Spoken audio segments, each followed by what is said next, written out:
আরে ভাই আজকে এমন একটা টপিক নিয়ে আসলাম, শুধু টাকায় টাকা। আরব গালফে যারা আছে, মসজিদে যারা চাকরি করে, তাদের যে কেমন বেতন এবং বাইরে যে কেমন সুবিধা আছে পার্ট টাইমের জন্য, চলেন এক বড় ভাইয়ের সাথে কথা বলি। তিনি মাসে কত করে কামাই করে। কুয়েতে আপনি কি মসজিদে চাকরি করেন? তাহলে এই যে শুধু নামাজের সময় ডিউটি, আর এই যে এইভাবে গাড়ি মুছবেন। এভাবে যদি গাড়ি মুছেন, ভাইয়া একটা গাড়ি দেখো কত ফ্রি ফ্রি। একটা গাড়িতে 2000 মাসে না? এই যে পানি নাই আর নাই, শুধু একটা তেনা দিয়ে এভাবে মুছতে হবে, তাইলে মাস শেষে 2000। কত গাড়ি ধরুন ভাইয়া? 70টা না 80টা? ভাইয়া 70টা না 80টা? 250 যদি গাড়ি দেয় না, 250 হয় না, 50টা গাড়ি দেয়। 50টা গাড়ি দিলে 250 দিনের, মানে কুয়েতের 250 দিনের মানে 1 লাখ।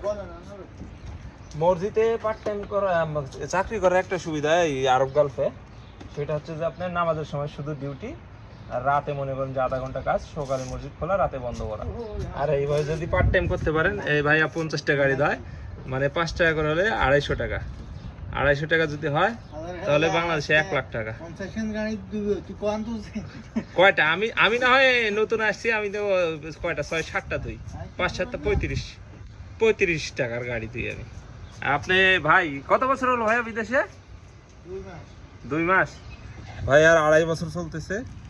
তো যারা কুয়েতে আসতে চান, আমার মতো হোগামারা খাইলে আসতে পারেন, আর বড় ভাইয়ের মতো কামাই করলেও আসতে পারেন। লোক থাকতে হবে, লোক, মামা খালু বাপ চাচা। দালাল ধরে এসে লাভ নাই ভাই, দালালে হোগাটা মেরে দিবে। ঠিক আছে, জলদি আসেন জলদি আসেন।